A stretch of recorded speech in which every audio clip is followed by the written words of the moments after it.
Teaching number 154. The light of my Spirit illuminates you in this dawn of grace. My teaching and examples of the second era have not been understood by humanity, because instead of love for each other, I find division among the peoples and conflict between the different doctrines, sects and religions. I came to give you an example of humility, from my cradle, until I expired among you, on a cross. My life, my examples and teachings and my sacrifice have not been imitated by men. That page of the Book of God was a teaching for all times. In it I left everything I had to tell you at that time. I could forget nothing. I announced to you that I would return among you, and here I am, fulfilling my promise. But I contemplate your troubled world, men trying to change the face of the planet with their beliefs and doctrines. But today I come full of love to tell you, if you have not understood the teachings of the second era, here I am to help you with my word to understand them.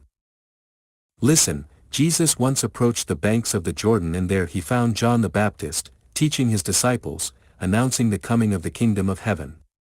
The precursor of the second era, upon contemplating the light of his gaze, the serenity of his face and the divine majesty that Jesus radiated, recognized the Messiah and bowed before him.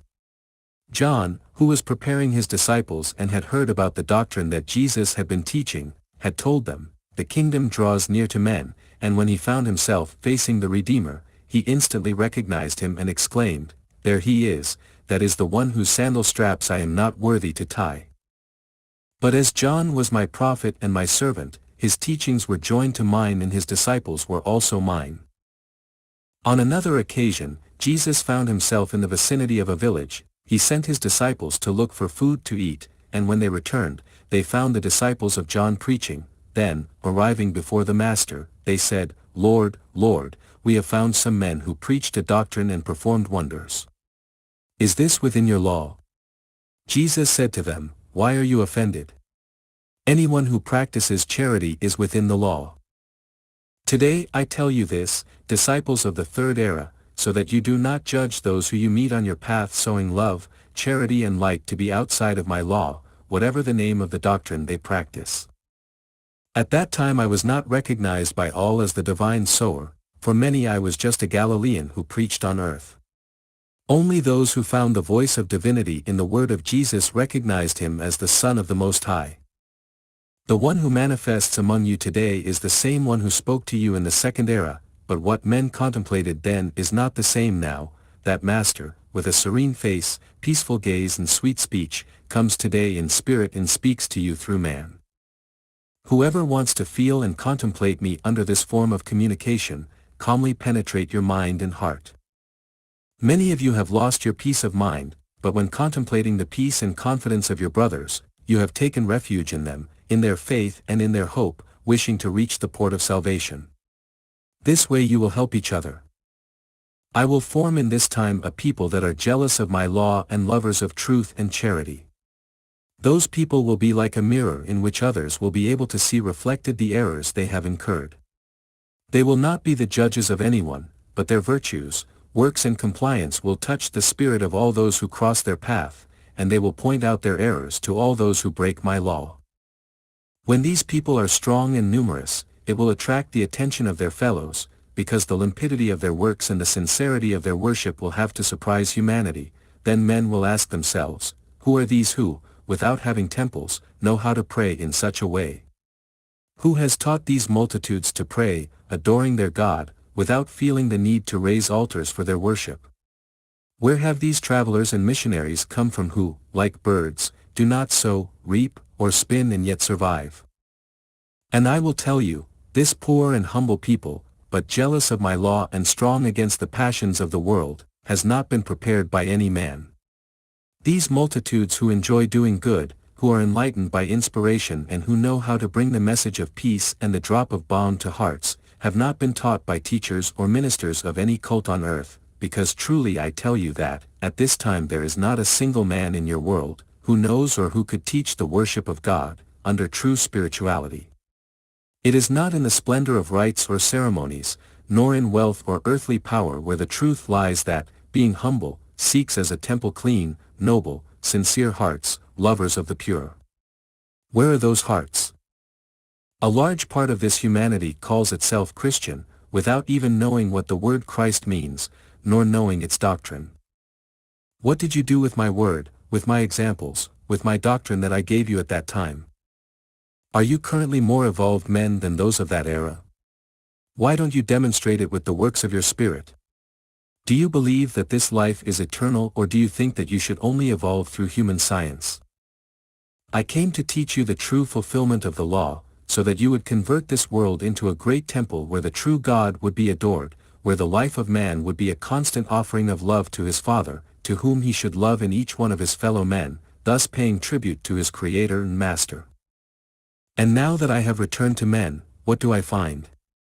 Lies and selfishness have replaced truth and charity, pride and vanity, instead of meekness and humility, idolatry, fanaticism and ignorance, instead of light, elevation and spirituality, profit and profanation, where only zeal and rectitude should exist. Hatred and war unleashed between brothers has replaced brotherhood, peace and love. But I will come to my temple to drive out the merchants as I did in the second era in the temple of Jerusalem, and I will tell them once again, do not make the house of prayer a house of market. I will teach men so that each one knows how to officiate before the true altar, so that they no longer be confused, nor get lost in ignorance, due to the wrong interpretations they give to my law. The Master tells you, the minister is the spirit, the altar being the heart, the prayer is the lofty thought, and the offering is the good works that you can present. When you feel that charity and love towards your brothers forms your true life, how can the world not understand that the heart is not just an insensitive organ and that the spirit is more than matter? How can he not understand that inspiration is more valuable than the images that man has forged to represent the divine, and that the good deeds with which you bear witness to my law are more meritorious than the most valuable earthly goods? Truly I tell you that if you want to save your faith and thus prevent your spirit from capsizing in this storm, you must spiritually build your temple. Let my kingdom descend into your heart, against its light no one can fight. You will then see when the whirlwind passes, how the indestructible temple will rise, invisible, but strong and great, whose foundations will be in your heart. Contemplate how at this moment the world is illuminated with the diaphanous light that radiates from my spirit. The light helps you in your progress and understanding, and with it you achieve peace.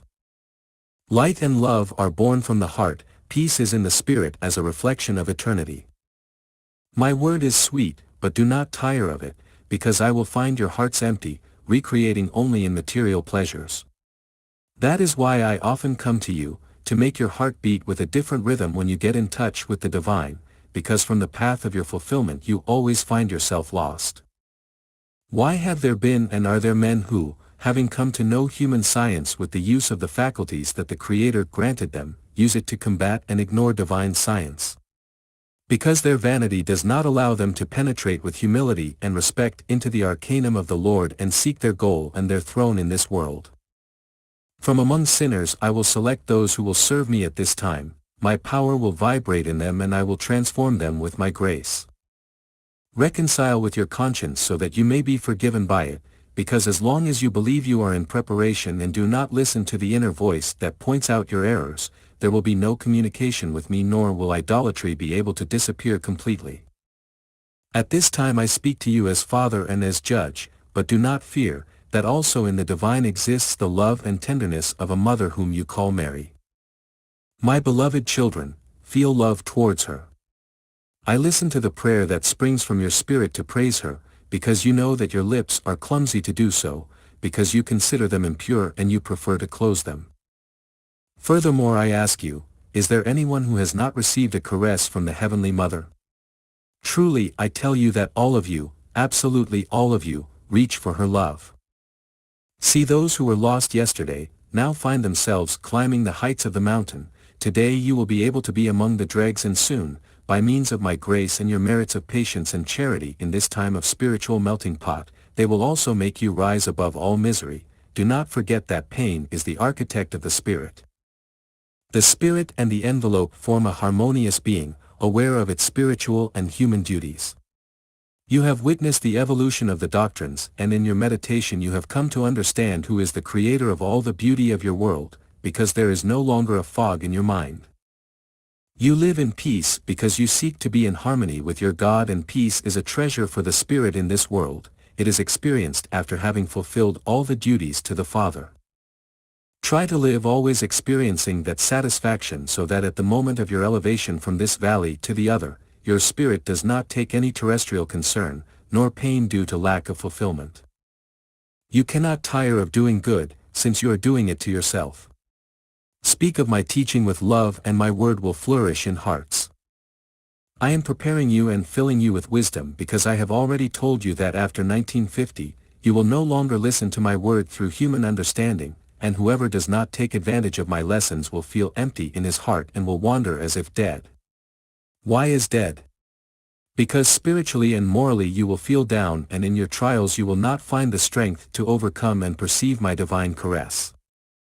It is up to you to bring those brothers of yours back to life, separating them from materialism and persuading them of the great grace that spirituality contains. After 1950, I will continue to manifest myself by the inspiration of each one of you. If you know how to prepare, I will do wonders. I only ask that your faith be at least the size of the grain of mustard, and you will see my word fulfilled.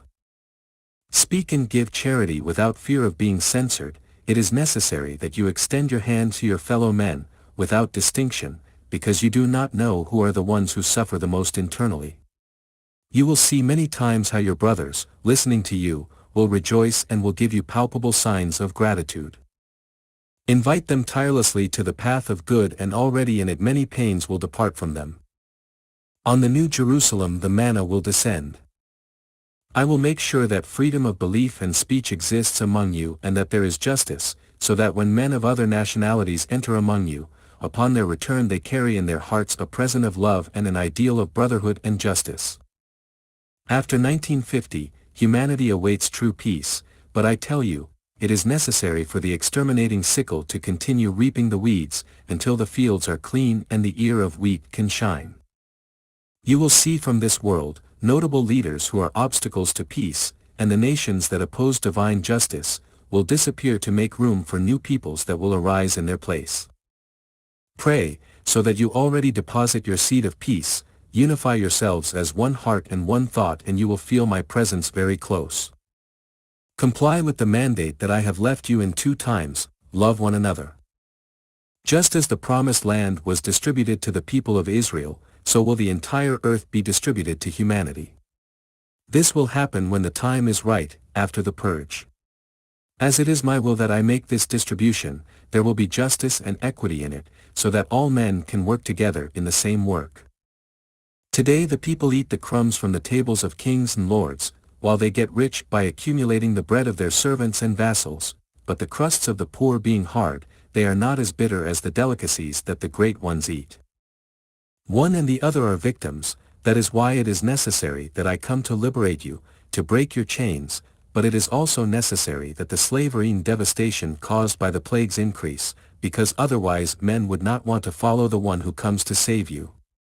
Do you remember the cup that Israel drank when in Egypt they moaned in slavery? It was necessary for Moses to arise to lead him to liberation.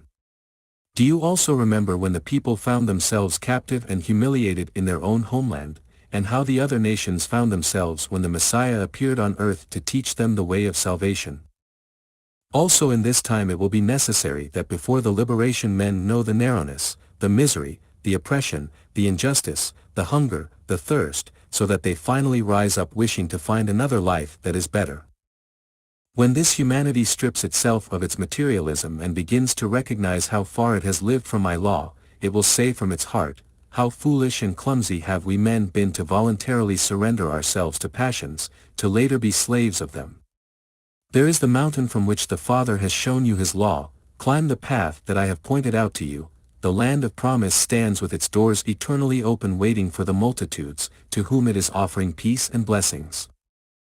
When man has descended to the bottom of the abyss and tired of fighting and suffering, he no longer has the strength to save himself. He will marvel at how an unknown force emerges from the bottom of his own weakness, his despair and disappointment. It is the one that emanates from the Spirit, which, realizing that the hour of its liberation has come, flapping its wings will rise from the rubble of a world of vanities, selfishness and lies to say, there is Jesus the rejected one, he lives. In vain we have wanted to kill him at every step and every day, he lives and comes to save us and give us all his love.